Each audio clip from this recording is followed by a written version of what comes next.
Well, somebody very wisely once spotted that anger is one letter short of danger. Okay? If you struggle with language, yes, yeah. Anger, one letter short of danger, yeah, okay. Generally speaking, that is our experience, isn't it? Anger, well, it puts us on our toes, doesn't it? Gets us on the back foot. It makes us very, very wary. Somebody's once said that the world needs anger. It often allows evil because it doesn't get angry enough about things. So I think we'd be prepared to say that anger isn't all bad, but we know that we're very, very on the back foot about anger, particularly when it is directed towards us. Some of us, tragically, have been on the receiving end of just cruel, callous, undeserved anger. And so immediately when I say the word anger, it's like, shut as a rug. It's really bad. I must get away from it. But actually I want to redefine anger. I want to give you a couple of things to help you define anger. Anger is an energy, a power, a force released in defense of something. Now often we need to question whether we're defending the right thing or not. But anger is a force released to defend something. In fact, here it's spoken of just slightly different. It's spoken of as a force that is being revealed against something that somebody thinks shouldn't be there. You see that? Today we're going to meet God's anger. And as we meet it, we're going to see why it means we need to tell people the gospel. Because if you believe that God's anger is somebody's biggest problem, which is what Paul will argue, then the idea of keeping your gob shut is terrible.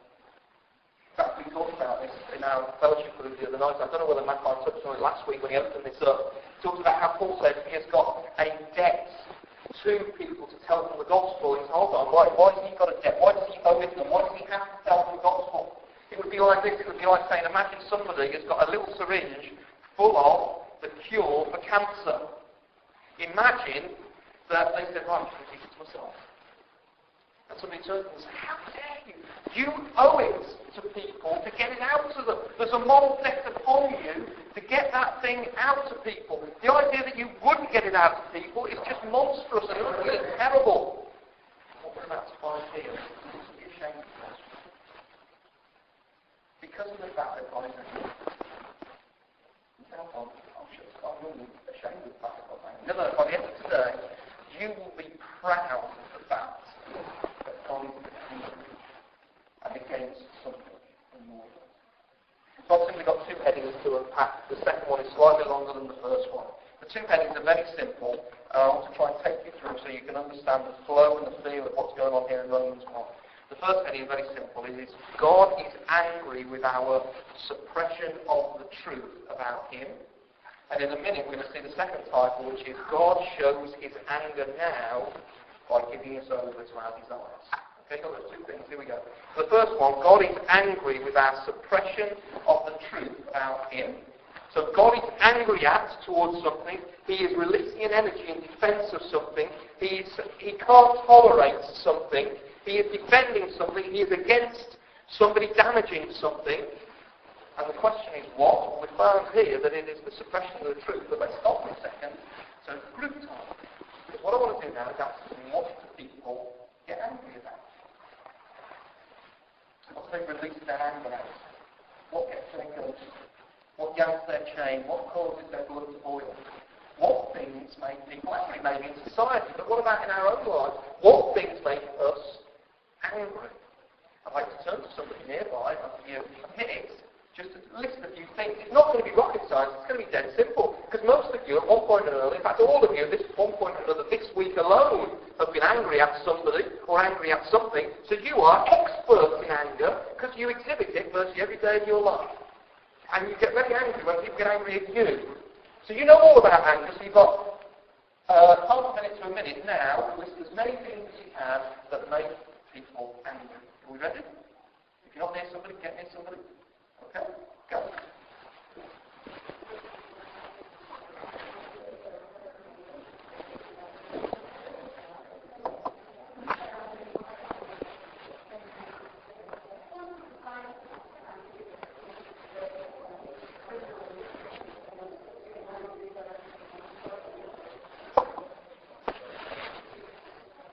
So I know it's a real irony. I can see an awful lot of spouses talking at each other.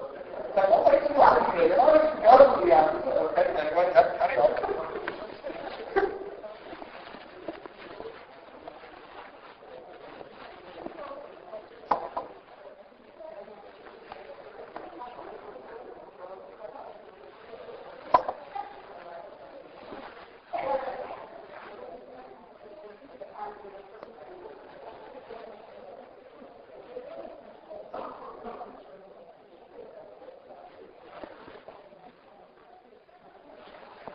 Okay, another 10 seconds. Another 10 seconds.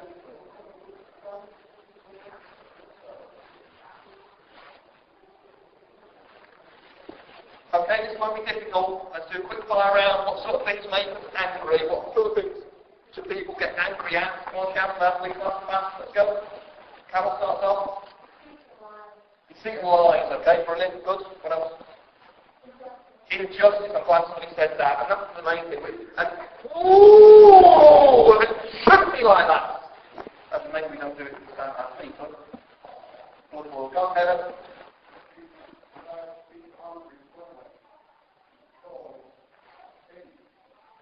So do people get angry at sin? Or do you get angry at sin?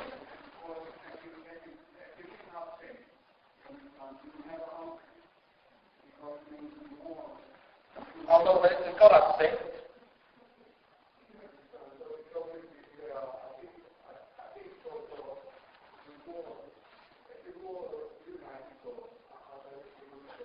Yeah. Okay, I want to back you up a little bit there. Because I want to suggest that in the Bible there's a verse that says, in your anger do not sin. So I think a lot of the anger that we experience is sinful anger, but anger in and of itself isn't sin, because God is angry and He doesn't sin. So I think we want to make that distinction, don't we? I think you bring that point up. It's very helpful. Very helpful. Okay, let's just go back a little bit to things that make us angry. Go on.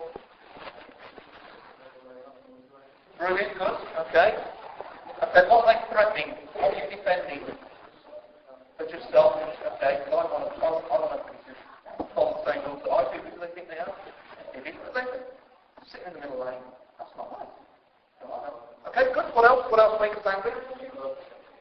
People who hit the place on the inside lane, sorry. John's the other one, is it okay? Standing in the queue. This makes me angry. I'm too important to stand in the queue. I've got things to do. I've got precious things to do. I must defend it. I must get angry. Okay. Something's threatening me. Okay, what else? Parking tickets. Who do they think they are? Okay. The fact that it's you can park in a place where you shouldn't have done is irrelevant. But because we're kings of our castle, we're angry. But what else do we get angry about? You mean the ones in the paper recently, sort of like 60 plus who are having their, okay, that's not right, is it? Not something, yeah, not right, defending it again, okay? Good, anything else? A couple of others? Who are the kids who won't do as they're told? Who do they think they are? We're good at this, getting angry about things, aren't we? I tell you what, this must be something that we need to deal with, okay? Anything else, very quickly? Oh, the idea that my kids would be naughty. The fact that I tell them off all the time, I know they're naughty, but somebody else daring to judge me, I must defend myself, I must get angry. So what is it that anger is? It is an energy that is released in defence of something. Now we as sinners, we don't always pick the right things to defend, or sometimes we have picked the right things, but we over-defend them or under-defend them, and then we get sinful anger. But God here, He is angry, and He is rightfully angry. He has not blown off the handle. He has not done the wrong thing. He is rightly, even-handedly angry. He is in defence of something.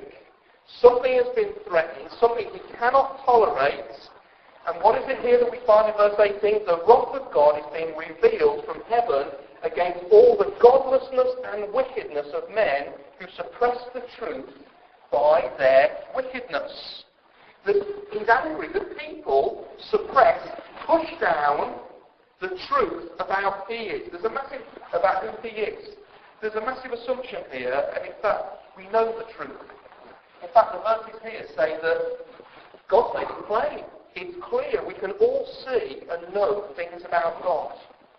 There's the argument here in Romans that actually deep down we know there is a God, even though we tell ourselves that sometimes there's not. We know deep down that we're totally dependent on him. We know deep down that we're totally accountable to him. So what we do is we suppress it. We push it down. It's a little bit like the jack in the box. It keeps popping up and push the lid down. Stay down, stay down, stay down. Now, I'm not suggesting that we know everything about God, and neither is Paul, but we know enough to know that we're accountable to him. I love that phrase there. It's an awesome phrase.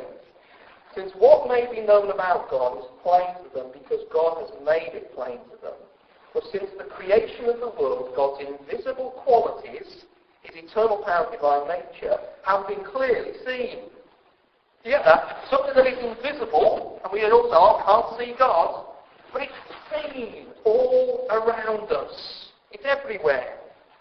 So we say that we are random apes from a cosmic roll of the dice, but when anybody acts like an ape, acts like a brute beast, we go to them and we say, we know that you're behaving less than human.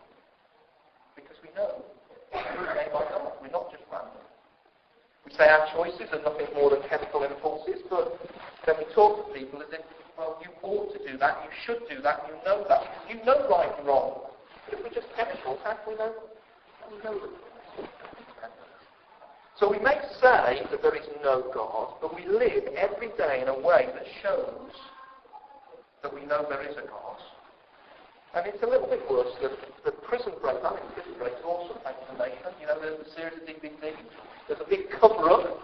They're suppressing the truth so these guys suffer and they're in a terrible state. You need to watch Prison Break. It's worse than that. It's the ultimate cover-up. It's not going where the evidence leads. It's terribly destructive. It ruins lives. And God is angry about it. And it's hard work. You have to work hard at suppressing the truth about who God is and what he's like. I think it would be fair to say that it's not long after you fall out of bed, or even you can't fall out of bed in the morning, without bumping into the reality of living in a world created by God of divine power, eternal power, divine nature. So why is it that we suppress the truth? Well, look at verse 21. See it there? Although they knew God, they neither glorified him as God nor gave thanks to him, but their thinking became futile and their foolish hearts were darkened. Here's why we suppress the truth. We don't want to glorify God and give thanks to him. Now, obviously, it's not just all about bad manners, is it? You know, say thank you after you've been given such as... No, it's not like that.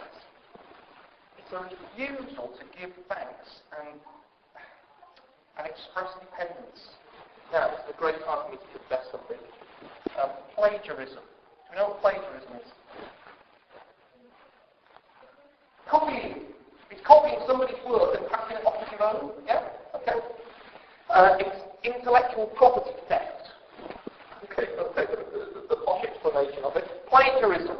What is it at its heart? Well, it's not giving thanks. It's basically saying, I'm going to take what you have done and be dependent upon you, but not pass it off as being dependent upon you.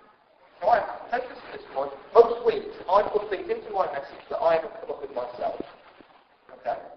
And the reason I don't stop and tell you, I got this from them, and I got this from them, and I got this from them, is quite frankly, it would bore you silly. But wouldn't it be a terrible thing if I get you to think, or even worse, I get me to think that I came up with all this special, clever wisdom all on my own? That would be plagiarism. That would be not giving thanks. When really I've got it from over there. I am dependent. I am reliant. I do need. You see, plagiarism, or a refusal to give thanks or glorify, it's just a refusal to give thanks and always claim I'm sufficient. I don't need that. I've done it on my own. I take the glory. I'm self-made. All when it's not true. And that's what's there. But although they knew God, he's made us. We're dependent upon him. We're accountable to him. They neither glorified him as God because they were busy glorifying themselves, or I should say we're busy glorifying ourselves, nor do we give thanks to him. Because we really don't want to admit that, because to admit that would be to control. Say I'm dependent, I need. God is angry because we've gagged him. God is angry because we've not given glory to him. God is angry because we've made it sound as if we have done this all on our own, how smart and clever we are. We've suppressed the truth about his greatness and his glory. Now I need to stop here at this point. What do we realise what this means to you and me? First of all, it means I've got to be an impossible God.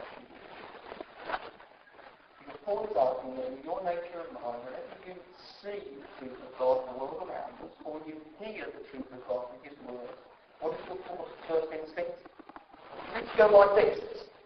Or does it go like that?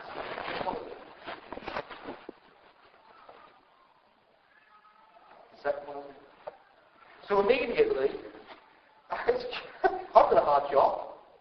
The Lord's got a hard job with me, because immediately, every time I open it and start preparing this little bit of the Bible to preach for the next week, I've got a stubborn hard heart which really only wants to grab hold of the bits of God's Word that I already like and suit my agenda. Thank you very much.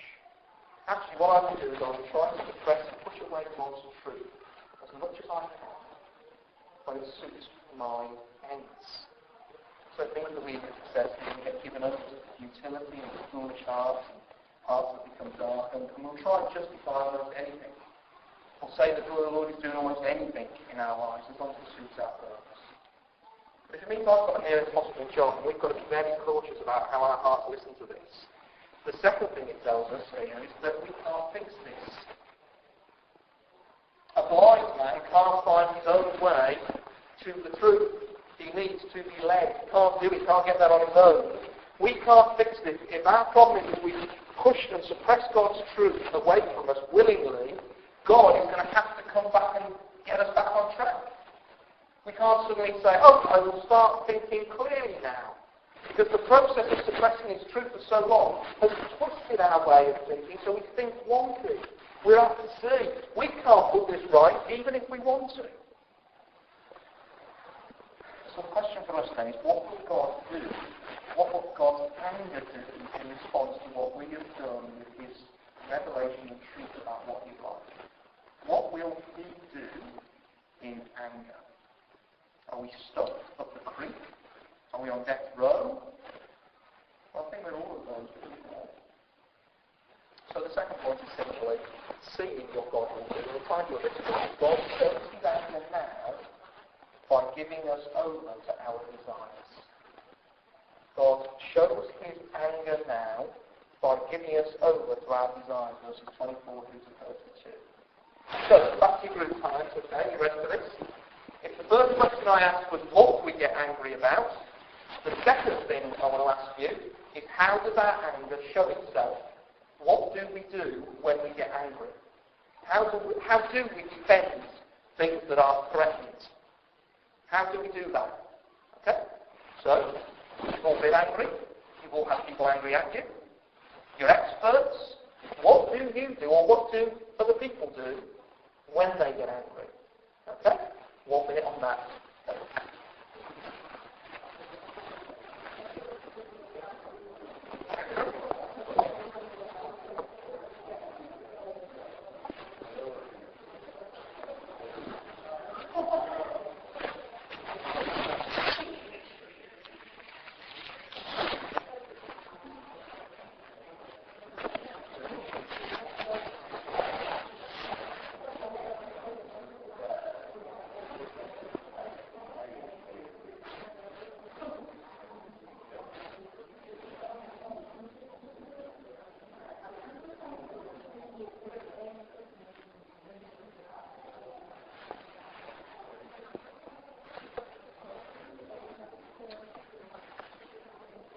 Okay, should have been very easy to list a few of those. I've got a few down there. Let's see whether your list matches up with mine. What do people do when they get angry? They do your nuts. Brilliant. And you're angry about that, aren't you? Brilliant. Shout loud. Good. What else? Sorry? Argue. Yeah? Or justify why they're angry. And we're very good at doing that. Very good at justifying ourselves. Good. What else? Sometimes we can get physical. Yeah, good. What else? Crying. Okay, good. What else?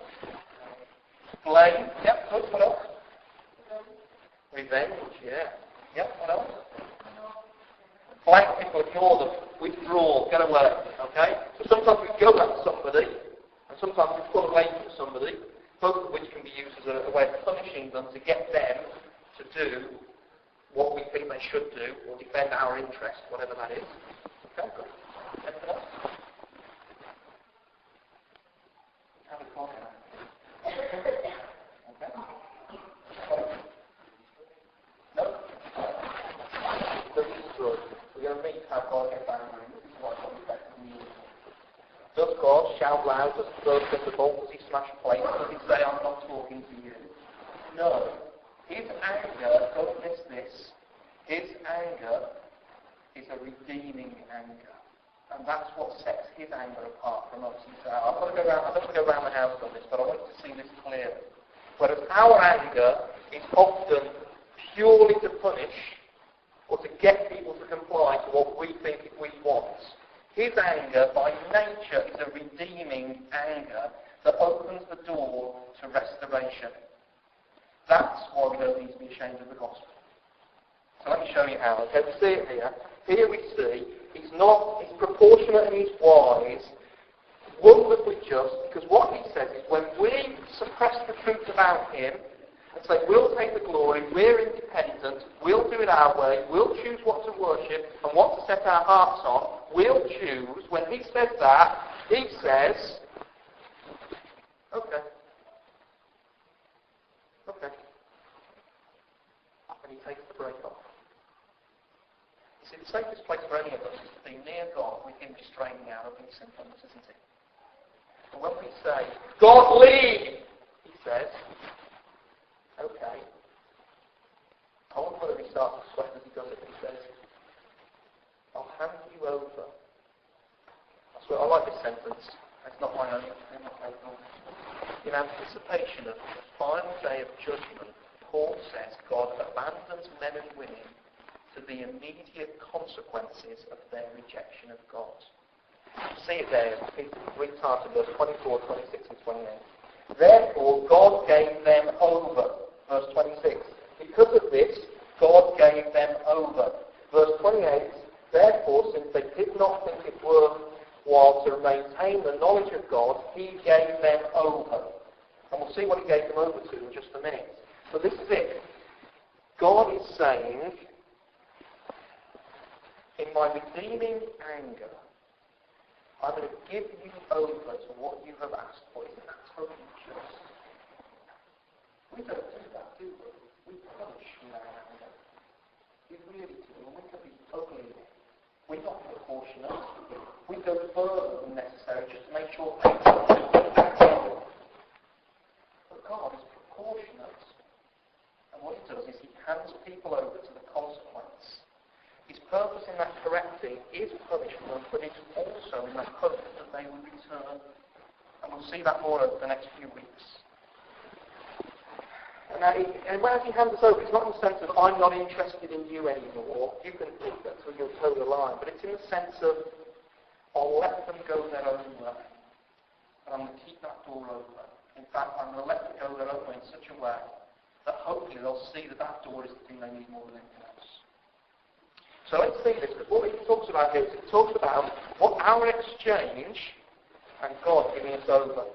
So let's see this here. What we've done is we've exchanged the truth of God for a lie. Well, let's look at the verse very quickly here.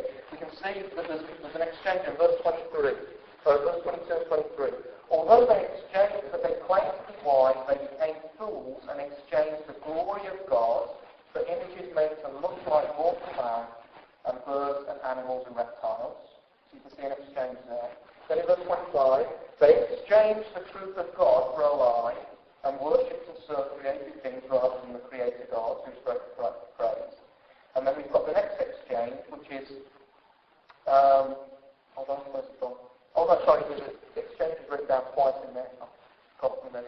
Okay. So you see that what we do is, let me explain this exchange. Let's use verse 25 to do it. They exchanged the truth of God for a lie and worshipped and served created things rather than the Creator, who is forever praised. Amen. So you get what Paul's saying here. Is when you do an exchange, what you don't do is you don't stop worshipping the true and living God and worship nothing.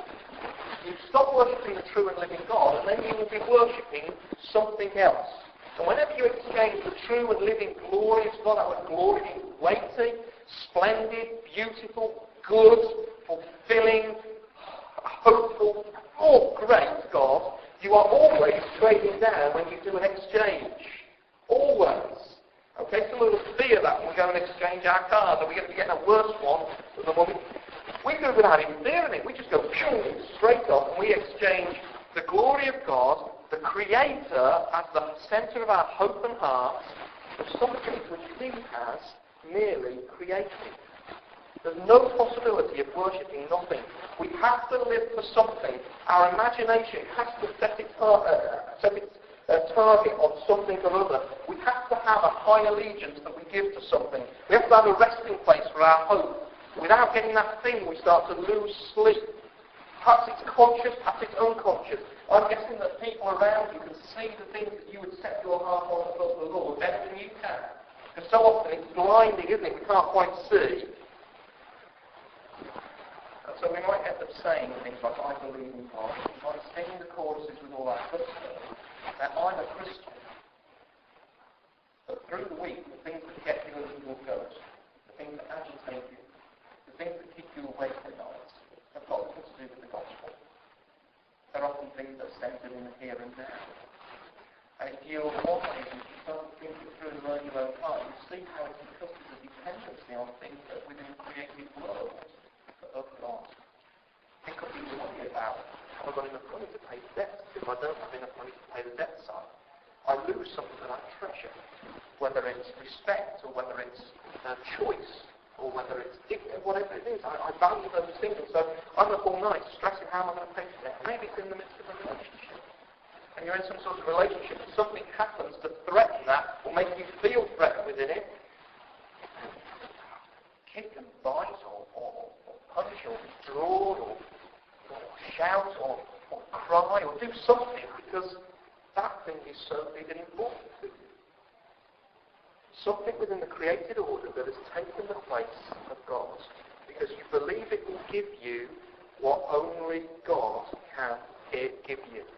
Love, security, significance, value, meaning, control. Those were all things that we as humans were supposed to go to the Creator for, our Creator God, but we trade down, we exchange that down for lesser things, things within the created order to give us those things, a relationship, the promise of a job, a pay slip, a lipstick, a new hairdo, a good night out, a blast of weed, a trip to the shops, any of those things, they will give us what only God can give us.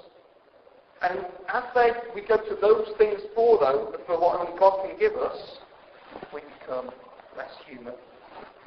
The worship language is here one of almost slavery and mastery. Your heart becomes darkened, your mind becomes foolish. We're looking for something like love, security, safety, that only God can give. And as you pursue the things that aren't God's, you experience brokenness, disappointment, guilt, fear, and anger. And that's what Paul is saying here. He's saying that we are in a right royal mess because of what we've exchanged. He says effectively we live subhuman lives. So verse 24, dishonouring their bodies. Verse 21 and 29, futile in their thinking. Dehumanized. And how do we pack that? Let me say to you, we find yourself, what we are, I'm looking at you. You will worship something. You will have a drift of your heart towards things. When really you want the drift of your heart towards the Lord. If it's worshipping the true and living God, then you will find full humanity, full satisfaction, the delight of your heart. And only worshiping God will you pursue Him, and if you fail Him, will He forgive you. Anything else you pursue will become your master and will demand that you work harder, pay more, achieve for yourself. The true God says, I will give you what you need at my expense. If that's what we exchange to, what does God actually do? Well, in His anger, He lets us go towards all that stuff. So verse 24, you've got the lust of their heart, later on shameful lust, a depraved mind. And the language here changes a little bit, not just to talk about idols and things we set our heart on, but our actual desires themselves. So actually we're all creatures of desires. It's summarised here by verse 21 where Paul says, their foolish hearts are darkened. That word, their desires, it's the word, I told somebody this on Thursday night and I explained to you.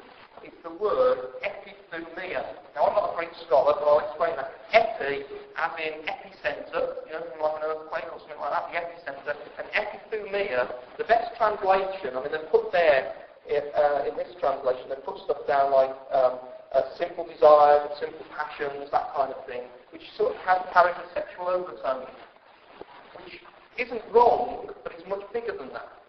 Epi desires are just a desire for something that's in your heart that has just grown too big and has mutated and become something of a monster that's driving you. It could be as simple as, well, we like to enjoy food, aren't we? But then there's the last piece of cake, which we don't eat. And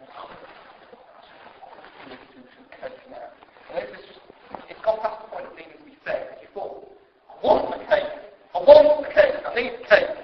It's an epithumia. It's a super desire, something that will burn you out in pursuit of it. Maybe it's love, maybe it's respect, maybe it's some sort of control. Let me just unpack for you a pattern of how our desires can control us and break relationships, which is where Paul takes us here, okay? So there's something that we want, and then, we start to demand it. We say, I have to have it. So if you haven't got it, you've got to have something else. So we say, I've got to have this thing. And you will help me get it. Okay? I want you, as the person near me, whoever you are, help me get it. Then it moves from being just a mere demand to a need. I need to have it. Have you noticed how kids just have new shoes? When you take them to the shop, they see a nicer pair of shoes, they don't say, oh, I would like to have those. I need them. I need to buy that bit of jewellery off the telly.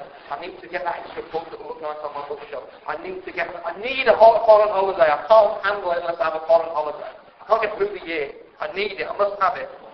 And then so we go from demand to need to then expectation, which is we expect other people to not just not get in our way of getting it, but they should jolly well help us. If they're not helping us in getting these things, then they're against us, aren't they? You shouldn't get in the way. And then because, we've treated other people as our servants to help us to get what we want, or at least not get in the way of what we want. Okay? Let me give you an example. Some of you may have noticed that first thing on a Sunday morning, before the service, I'm not always as pleasant as I might be at other times. Okay? What is it that I'm after? Why are you laughing, Jane? You come at 20 past, being your breakfast, but anyway, we'll carry on. Okay? It's like, I want everything to go the way I want it to go. I don't want that to be amazing, I want you to be blessed. But I want it too much, don't I? So that when somebody doesn't turn up on time, which is fine, and when it is that maybe they leave the photocopy, so I tend to, or when they mess up the chairs, which I put exactly where I want them, do I respond evenly? No, I've demanded it, I need it to make the whole thing go right, and I've got an expectation that everybody else will be helping me get what I want, and when they don't help me get what I want, they're oblivious to this, of course. But when they don't help me get what I want, which moves on to the next one, which is disappointment. Okay? Disappointment. Oh, I feel really sorry for myself here. You didn't. And in the last place, of course, is punishment. Because you didn't, I will do this. I will stamp, I will cry, I will withdraw, I will badmouth. But if you're angry about anything, please assume you're learning something about what you desire too much. It's probably a good thing. So when somebody says something like this to me, they say, I won't have them speak to me like that. On the one hand, it's right to not want people to speak to you badly. But on the other hand, it's actually saying, well, I don't just want respect, I need respect. And I haven't been given it. And we mix the two things up, so we're not going to do dealing with the fact that somebody's spoken rudely to us. We have to be in the process of punishing them with it as well. Right, I've got to start wrapping all of this stuff. Okay, so what we hear is we have these epic desires that go mad and they break relationships and destroy our humanity. There's a worked example here of an over-desire, an epic desire, a super-desire when it comes to homosexuality here and homosexual passion. So why is this example picked? It's simply picked because we have a desire within us for a good thing which has been given to us by God, which is sexual relationships. They're the high point of human relationships, where two people commit in lovely intimacy together. They say, all that I am, I give to you physically. There you go, nothing held back. Here I am, I give it to you. And that is why God has given us sexual relationships, to enjoy. But we get an epic desire, and when that happens, we don't just need things, we don't just want things, we need things, we twist it all around, it gets broken, and we become dehumanized. It becomes just unfulfilling. It's not what was naturally intended. It gets broken. And people within themselves, you notice that there, that last word again, verse 27, that think in themselves the due penalty for their perversion, not perversion, but error. By going after the wrong things, our lives are messed up. There's one example. Okay, so what am I saying here? I'm not saying that homosexuality is any worse than any other sin. But what we've got here is a particularly vivid picture of how it is that when you are ruled by your desires, God takes the brake off the natural order, and we always have to sit back and watch what happens when our desires come amok. That's the most worrying thing in this little section here, verse 32. Those who do such things deserve death. Talking about all this idolatry, this exchange, all these epic desires, and not finding our worth and our forgiveness in Christ. Although they know God's righteous decree that those who do such things deserve death, they not only continue to do these things, but also approve of those who practice them. We know that it's wrong.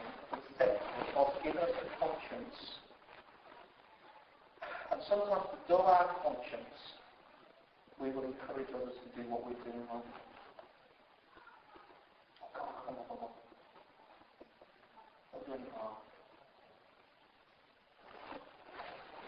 God shows his anger, yet we egg one another on. And we need to feel the weight of this, and I begin to come to a conclusion. I'm sorry I've gone over time a little bit, and I'll wrap this up quickly.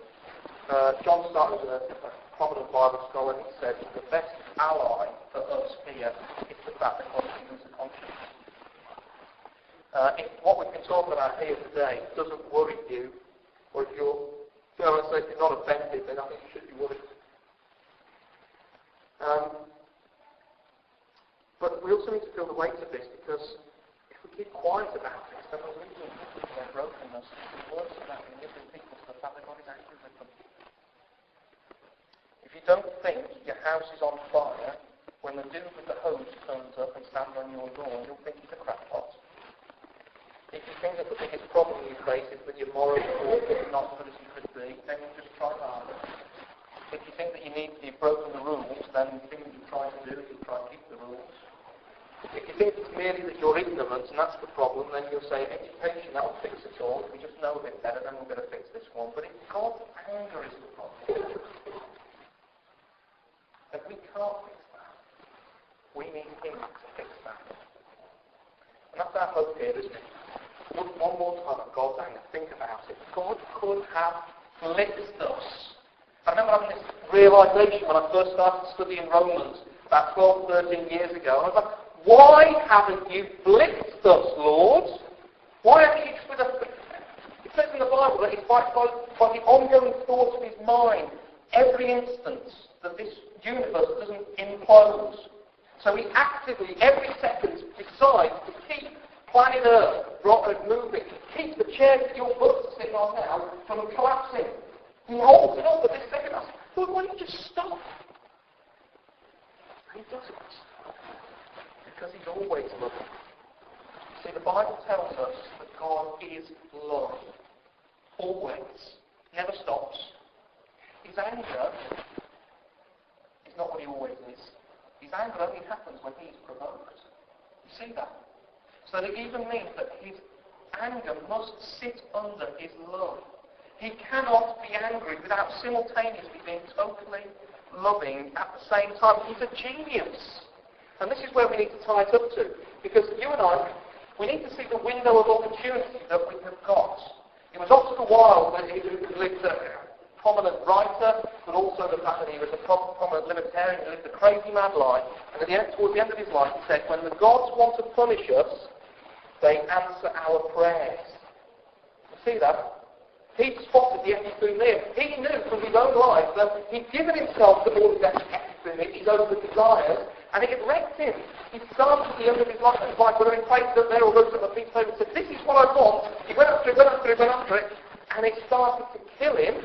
So he could recognise that when the gods want to punish us, they answer our prayers. But you see what the Lord is giving us over to? He's giving us over to brokenness so we see. It doesn't have to. I'll tell you the first situation you're in now. Have a good one. If you've got an easy life now, you're thinking all about you and you achieve this and you deserve it, you have some self-satisfaction. But if you're feeling this week, disappointed, if you've flown off the handle, if you've been kept away from anxiety or guilt, if you know that your plans are not working out as you intend, then you've got a window. And the Lord is giving you a window to see that actually the problems are not the circumstances you face, but what your heart does with them. He's giving you a window into the fact that actually you've set your desires on things other than Him and they don't satisfy. And He's saying, use that window in my anger. Use it so that you will run back to me as fast as you can. You'll cry for mercy. So I don't want us to be ashamed of God's anger. I want you to say, because God is a redemptive anger that invites you every time you taste it to come back to Him. There's the story of a girl who was ashamed of her mother's hands. Her mother's got terrible scars on her hands. And this girl was a little bit squeamish. So whenever they went out in public, the girl would position herself so none of her friends could see her mother's hands. She'd ask her mother to cover up her hands. In fact, when her mother went to touch her, she wouldn't pull away. And one day, after this going on for a long time, she built up the courage to say, Mum, what happens to your hands? And her mother said, well, when you were a baby, you were a little baby, there was a fire in the nursery where you were. And your bedclothes caught on fire. And I had to reach in through them, protect you, and lift you out to safety. And that little girl thought for a second. She went forward. She kissed her mother's hand. Because she realised that they, all the time that she had been so ashamed of being the means of her deliverance. Let's pray. Father, thank you that we have a redemptive anger. Lord, forgive us for the fact that we suppress the truth. Forgive us for the fact, Lord, that we turn to things in this world for satisfaction and identity and hope. And yet remain to find it really in you. Thank you, O Lord, that when our desires take hold of us and cause us to curse the people and defy your glorious name, you even use the failure of those pursuits to awaken us to our need of you. You are awesome and you are gracious and you are better than we deserve. And we want to call on your mercy and discern it. Give us a confidence to take this glorious message out. Amen.